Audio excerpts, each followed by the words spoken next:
smokes that finish in Minnesota. What a game.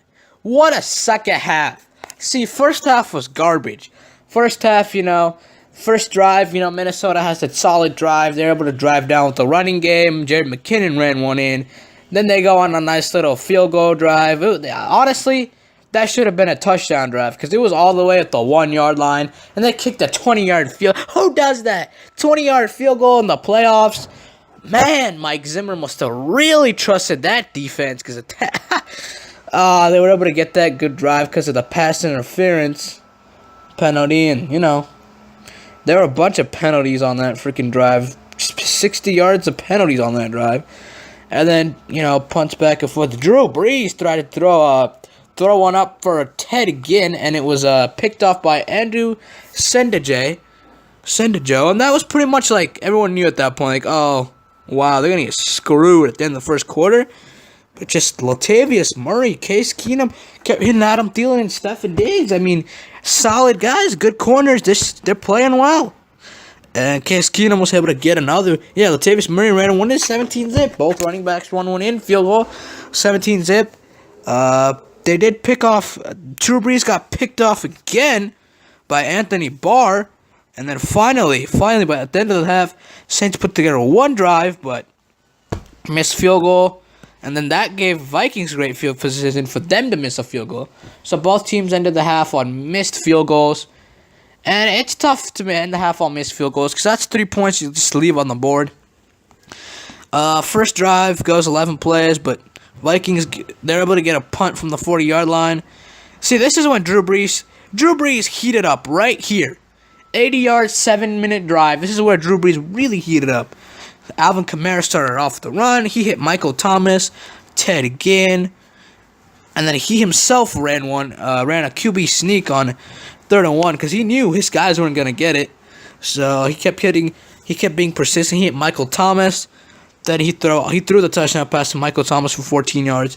But I think this was a huge one. Case Keenum falling away, chucks it up in the air.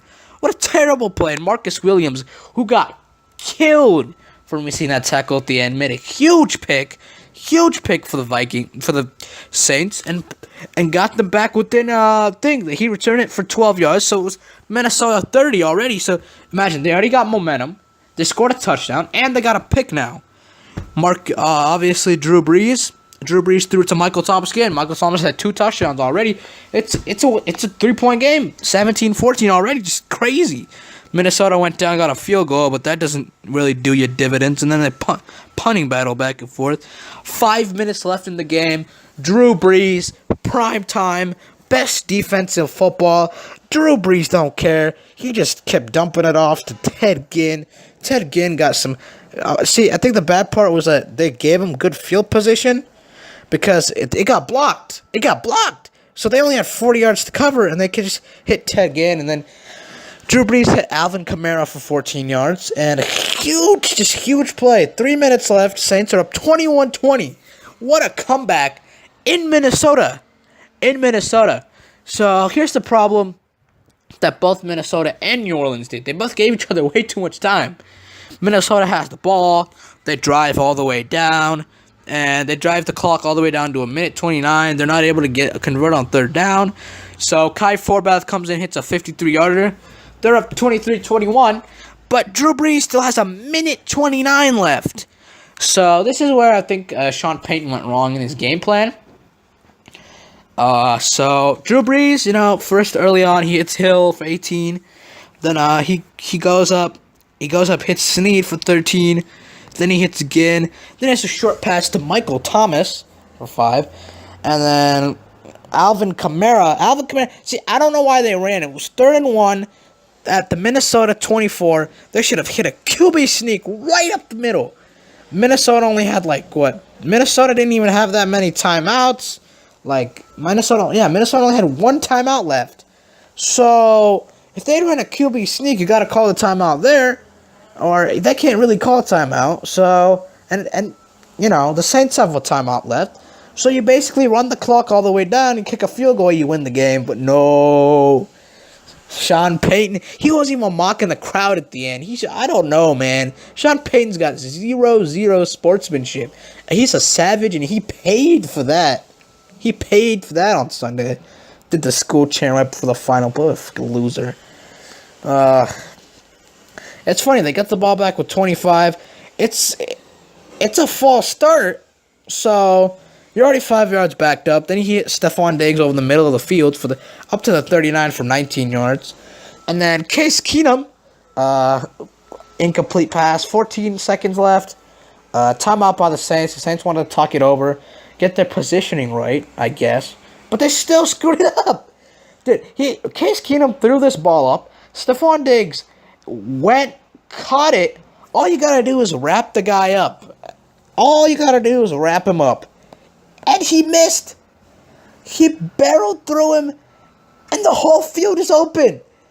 Stephon Diggs literally caught it, jumped over him, put his hand on the field, and just ran all the way up, and it was a touchdown. 29th, that was absolutely nuts that the field was that open at the end of the game. Final play, just throws it up there. Boom. Unbelievable. Final play of the game. Oh my lord. And I think what happened was that just was a bad scheme, because even if Marcus Williams doesn't get that tackle, which I don't blame him. He is a rookie cornerback, and that's on the coach Sean Payton for, trying to mock the crowd instead of, having a good game plan, having a good defense, which has always hindered Drew Brees' legacy because he is so good as a quarterback. 24-23. What a game. We should be talking about how Drew Brees put the team on his back in the second half and took them to another NFC Championship game. But instead, the storyline is about how New Orleans blew it. Marcus Williams just went straight in. He was just like a barrel. He was just going for the he should have angled it. He should have waited. He should have wrapped him up. There were so many things he missed. He could have done, and he just let's face it. He whiffed, and he gave Minnesota a huge win at home. Now Minnesota goes to face the Philadelphia Eagles in Philly, which I think will be an interesting game. Two backup quarterbacks. Obviously, both of them used to play under Jeff Fisher for the Rams, and they will be meeting again. So, just utter craziness. This game is utter craziness at the end, and you have to blame Sean Payton, because this dude was out here mocking the crowd for the final play. This dude thought he had one of the best comebacks in playoffs, and then bam! One play Hail Mary, just second half perfect defense. Only 6 points, only 2 field goals. Drew Brees is leading 24-23. Final play, all you gotta do is make a tackle. It's 60 yards. You had the perfect amount of pressure as well. You had it, and you just fucked up. Unbelievable. This guy will not forget this play for so many years to come. I feel really bad, to be honest, because this guy might never forget this play. This play may have defined his entire career. How scary is that? He could be known as the guy who missed a tackle for the rest of his career. That was really, really sad. I'm sorry, man. The Saints had this one, and they blew it. Congrats to the Vikings. Like I said, they advanced to play at Philly, which will be an interesting game. The NFC Championship game, I think this year is going to be very, very well played, and I think it's going to be very intense defensively. So we'll see what happens. Great game, great playoff Sunday. Just a great game. Every game except the Patriots Titans were good, and I hope every game is good next weekend as well.